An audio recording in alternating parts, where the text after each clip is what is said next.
الله من الشيطان الرجيم بسم الله الرحمن الرحيم وقال الذين كفروا ربنا أرنا الذين أضلانا من الجن والإنس نجعلهما تحت أقدامنا ليكونا من الأسفلين۔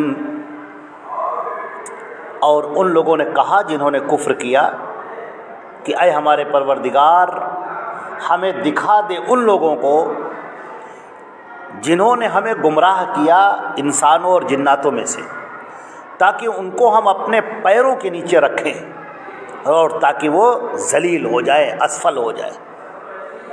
یہ ذکر ہو رہا ہے اس وقت جب کہ یہ کفار اور مشرکین جہنم کے اندر پھینکے جائیں گے، جب جہنم کے اندر ڈال دیے جائیں گے اور وہاں کی جب عذاب دیکھیں گے اور ذلتوں کو دیکھیں گے اور یہ دیکھیں گے کہ ہماری زندگی تو ضائع ہو گئی اور ہماری زندگی برباد ہو گئی، تو یہ کہیں گے کہ آخر اے پروردگار ہمیں جنہوں نے گمراہ کیا ہے، جن کی بات مان کر آج ہم جہنم میں آئے ہیں، اے اللہ ان کو ہمیں دکھا دے، وہ ان شیاطین کو دکھا دے اور ان انسانوں کو بھی اے میرے پروردگار ہمارے سامنے لا دے، ہمارے سامنے حاضر کر دے، جنہوں نے ہمیں خوب گمراہ کیا، جنہوں نے ہمیں پٹی پڑھائی، جن کی باتوں میں ہم آ گئے اور اس کے بعد ہم نے صحیح راستہ اختیار نہ کیا اور غلط راستہ ہم نے چن لیا، اور اس کا نتیجہ یہ ہے کہ آج ہم یہاں جہنم کے اندر پڑے ہوئے ہیں، پوری زندگی ہماری برباد ہو گئی۔ وقال الذین کفروا، اور کفار کہیں گے، یہ کب کہیں گے؟ یہ جب جہنم کے اندر جائیں گے، ربنا اے ہمارے پروردگار ارنا الذین اضلانا، ہمیں ان لوگوں کو دکھا دے، ان دونوں کو دکھا دے جنہوں نے ہمیں گمراہ کیا، من الجن والانس، جناتوں میں سے بھی اور انسانوں میں سے بھی۔ جناتوں نے، خبیث شیطانوں نے ہمارے دل اور دماغ میں وساوس ڈالے، ہمیں بہکایا، ہمیں گمراہ کیا۔ کبھی اگر سچی بات ہماری سمجھ میں آنے لگتی تھی تو ہمارے اندر وسوسہ پیدا کر دیتے تھے، ہمارے ذہن کے اندر ڈال دیتے تھے کہ نہیں تم جو کر رہے ہو بس وہی صحیح ہے، اور جو محمد مصطفیٰ صلی اللہ علیہ وسلم کہہ رہے ہیں وہ سب غلط ہے۔ اور اس کے بعد الانس، انسانوں میں سے تھے۔ انسانوں میں سے کون سے تھے؟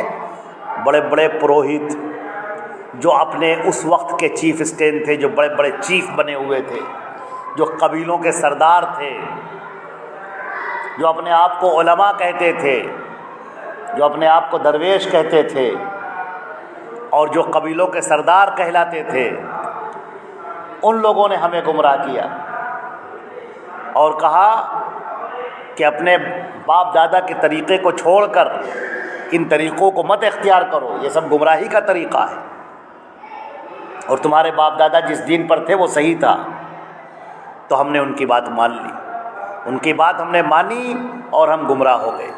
آپ نے جس نبی کو بھیجا ہے ہمارے پروردگار، جس رسول کو آپ نے بھیجا، جس نبی کو آپ نے بھیجا، اے اللہ ہم نے اس کی بات نہ مانی۔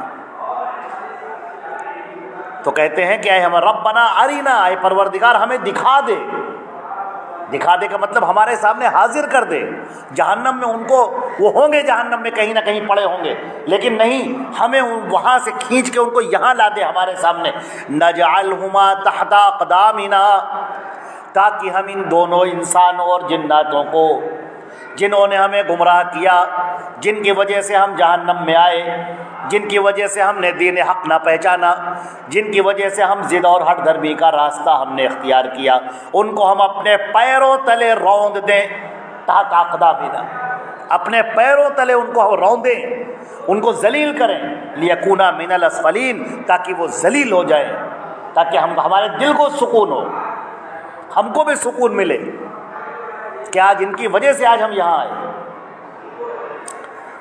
یہ تو حال ہے ان لوگوں کا جو جہنم میں پھینکے گئے، جو جہنم میں ڈالے گئے، وہ رو رہے ہیں، چیخ رہے ہیں، چلا رہے ہیں، افسوس کر رہے ہیں، جھگڑا کر رہے ہیں، اپنی غلطیاں دوسرے پر ڈال رہے ہیں، اللہ سے فریادیں کر رہے ہیں، مگر کوئی فائدہ نہیں۔ اب سنو ان لوگوں کا حال جو اس دنیا میں پریشان ہوئے، انہیں دقتیں ہوئیں، لیکن انہوں نے محمد نبی حضرت محمد مصطفیٰ صلی اللہ علیہ وسلم کا راستہ نہ چھوڑا۔ ان کے طریقے کو جنہوں نے اختیار کیا، ان کا معاملہ سنیے۔ ان الذین قالوا، بے شک وہ لوگ جنہوں نے یہ کہا، ربنا اللہ، ہمارا رب ایک اللہ ہے، جنہوں نے دنیا میں جنہوں نے یہ کہا ہمارا رب ایک اللہ ہے، ثم استقاموا، اور اس کے بعد پھر اس پر جم گئے، کیونکہ لا الہ الا اللہ کہنے کے بعد بڑی مصیبتیں بھی آتی ہیں، بڑی پریشانیاں بھی آتی ہیں۔ احسب الناس ان یترکوا ان یقولوا آمنا وهم لا یفتنون، کیا لوگوں نے یہ گمان کر رکھا ہے کہ وہ صرف اتنا کہہ دیں گے کہ ہم اللہ پر ایمان لائے اور انہیں آزمایا نہ جائے گا؟ وَلَقَدْ فَتَنَّا الَّذِينَ مِن قَبْلِهِمْ، ان سے پہلے جو لوگ گزرے ہیں ان کو بھی ہم نے آزمایا تھا، تم کو بھی آزمایا جائے گا۔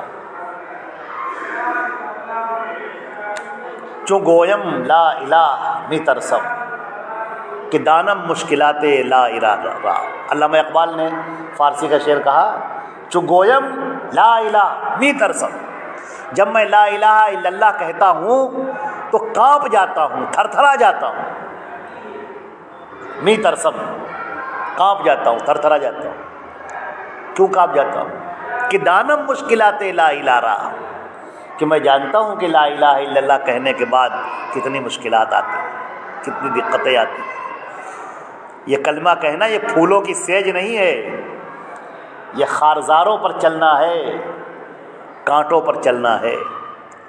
یہاں لوگ دشمن ہو جاتے ہیں، دوستیاں ٹوٹ جاتی ہیں، رشتہ داریاں ختم ہو جاتی ہیں، لوگ حقارت سے دیکھتے ہیں، لوگ استہزاء کرتے ہیں، مذاق اڑاتے ہیں، ہنسی اڑاتے ہیں، تانا دیتے ہیں، ذہنی طور پر بھی ٹارچر کرتے ہیں اور جسمانی طور پر بھی ٹارچر کرتے ہیں۔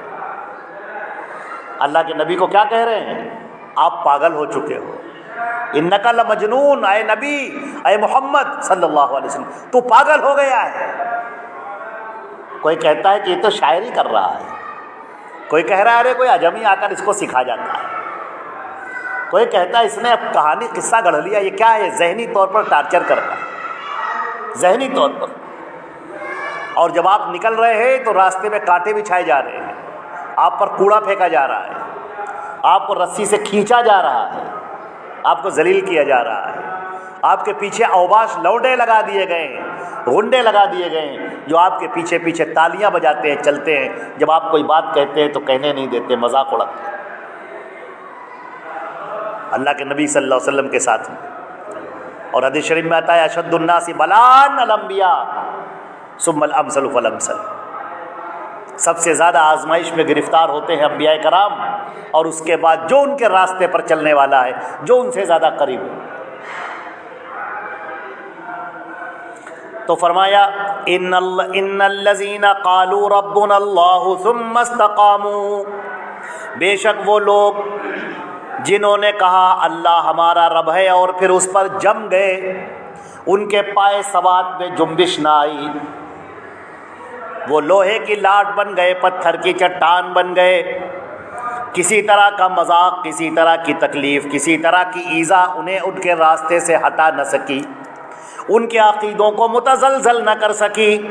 اللہ تعالیٰ فرماتا ہے تتنزل علیہم الملائکہ، ان کے اوپر فرشتوں کا نزول ہوتا ہے۔ فرشتے آتے، دنیا میں زندگی گزاری تکلیفوں کے ساتھ، پریشانیوں کے ساتھ، دوسروں کا مذاق سہتے ہوئے، دقتیں برداشت کرتے ہوئے، اور جب موت کا وقت آیا تو فرشتوں کے فرشتے آ گئے، جھنڈ کے جھنڈ آ گئے، ان کی جماعتیں آ گئیں، اور فرشتے اب آنکھوں سے دکھائی دے رہے ہیں۔ اور فرشتے اب کیا کہہ رہے ہیں؟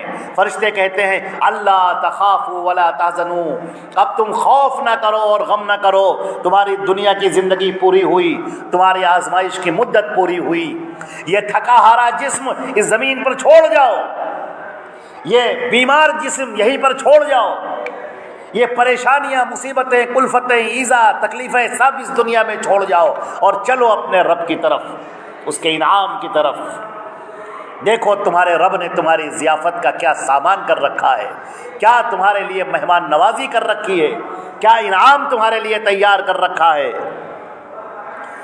کہا ابشروا بالجنہ، نہ خوف کھاؤ نہ غم کرو اور جنت کی بشارت حاصل کرو، التی کنتم توعدون، جس کا تم سے وعدہ کیا جاتا تھا، جس کا اللہ نے تم سے وعدہ کیا تھا کہ تم دین اسلام پر قائم رہنا، اپنے ایمان پر قائم رہنا، اللہ تمہیں جنتوں سے نوازے گا، اپنے رضا سے نوازے گا، وہ اس کی خوشخبری حاصل کرو کہ وہ تمہیں ملنے جا رہی ہے۔ اب چلو اس دنیا سے، یا ایتھا النفس المطمئنہ ارجعی الی ربک راضیۃ مرضیہ، چل اے مطمئن نفس یہاں سے چل اس دنیا سے نکل، اب اس دنیا سے جانے کا وقت آ گیا، اب تیری آزمائشیں پوری ہو گئیں، وقت تیرا پورا ہو گیا، اور چل اب اللہ کی رضا کی طرف، راضیۃ مرضیہ، تو خود بھی راضی ہے اور اللہ تجھے راضی کر دے گا، اس کی نعمتوں کو دیکھ کر تیرے کلیجے میں ٹھنڈک ہو جائے گی۔ فرشتے کہتے ہیں نحن اولیاؤکم فی الحیات الدنیا وفی الآخرہ، اور ہم تو تمہارے دوست تھے اس دنیا کی زندگی میں بھی اور آخرت کی زندگی میں بھی۔ ارے ہم تو تمہارے ساتھ ہیں، ہم دنیا میں بھی تمہارے ساتھ تھے اور آخرت میں بھی ہم تمہارے ساتھ ہیں۔ اللہ نے ہمیں بھیجا تھا تمہاری مدد کے لیے، ہم تمہیں دکھائی نہیں دیتے تھے لیکن ہم تھے، ہمیں اللہ نے بھیجا تھا، ہم تمہارے ساتھ میں تھے، دنیا کی زندگی میں بھی ہم تمہارے ساتھ میں تھے، اور اب چلو ہمارے ساتھ، اب تو ہم تمہیں دکھائی دے رہے ہیں، آخرت میں بھی ہم تمہارے ساتھ ہیں۔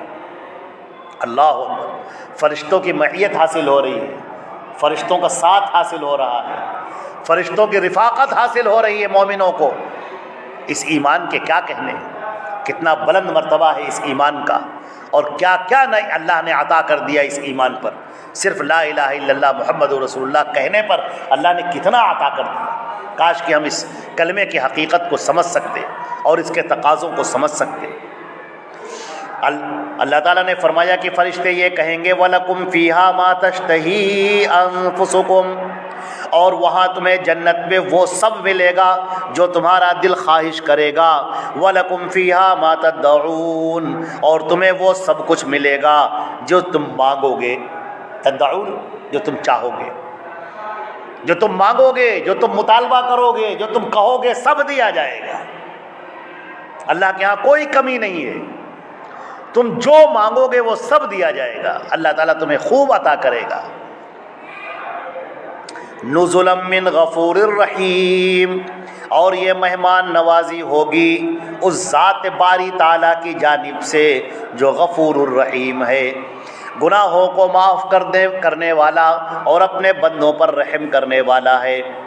اللہ تعالیٰ نے آگے فرمایا وَمَنْ أَحْسَنُ قَوْلًا مِّمَّنْ دَعَا إِلَى اللَّهِ، اور اس سے بہتر بات کس کی ہوگی جو لوگوں کو اللہ کی طرف بلائے، وَعَمِلَ صَالِحًا، اور جو نیک کام کرے، وَقَالَ إِنَّنِي مِنَ الْمُسْلِمِينَ، اور یہ کہے کہ میں تو مسلمانوں میں سے ہوں۔ تین باتیں۔ پہلی بات، لوگوں کو اللہ کی جانب بلائے، لوگوں کو اللہ کی جانب وہی بلائے گا جو خود ایمان پر ہوگا۔ دوسری بات، یہاں پر مطالبہ کیا جا رہا ہے کہ صرف بلانا ہی نہیں، کبر مقتا عند اللہ ان تقولوا ما لا تفعلون، اللہ کے نزدیک یہ بہت بری بات ہے کہ تم جو کہتے ہو وہ کرتے نہیں ہو، لہذا تمہارا دوسری بات یہ ہونی چاہیے کہ تم عمل کرنے والے ہو، تم دوسروں کو اللہ کی طرف بلانے والے اور خود اس شریعت حقہ پر، شریعت اسلامیہ پر عمل کرنے والے ہو۔ وقال اننی من المسلمین، اور جو یہ کہتا ہو کہ میں مسلمان ہوں۔ یہ کہتا ہوگا کیا مطلب؟ وہ اعلان کرتا ہو اپنی زبان سے کہ میں مسلمان ہوں، اعلان کرتا ہو اپنے کردار سے، اپنے برتاؤ سے، اپنے رکھ رکھاؤ سے، اپنے اخلاق سے، اپنی زبان سے، اپنے لین دین اور اپنے معاملات سے کہ میں مسلمان ہوں۔ ایک مسلمان جھوٹ نہیں بولتا، میں کبھی جھوٹ نہیں بولتا، میں کسی کو دھوکہ نہیں دیتا، میں کسی کی غیبت نہیں کرتا، میں حسد میں نہیں پڑتا، میں کسی کے ساتھ دھوکہ نہیں دیتا، فراڈ نہیں کرتا، میں اچھے اخلاق سے پیش آتا ہوں، میری زبان سے، میرے ہاتھ پیروں سے دوسرے محفوظ ہیں۔ وقال اننی من المسلمین، اور کہا کہ میں مسلمانوں میں سے۔ فرمایا اللہ رب العزت نے وَلَا تَسْتَوِي الْحَسَنَةُ وَلَا السَّيِّئَةُ، نیکی اور برائی دونوں برابر نہیں ہو سکتے. ادفع باللتی ہی احسن، اچھے طریقے سے تم دور کرو ان برائی کو، اچھے طریقے سے، اچھے اخلاق سے، خوش گفتاری سے، عمدہ اسلوب سے، گالیاں دے کر نہیں، چڑھا کر نہیں، بری بری باتیں کہہ کر نہیں، بلکہ عمدہ طریقے سے. تم کسی کو ٹوکو بھی تو اچھے طریقے سے ٹوکو. کہتے ہیں کہ آدمی کسی پر کتنی بھی تنقید کرے لیکن کہنے کا انداز اچھا ہونا چاہیے، اسلوب اچھا ہونا چاہیے جو سامنے والے کے دل پر اثر کر جائے.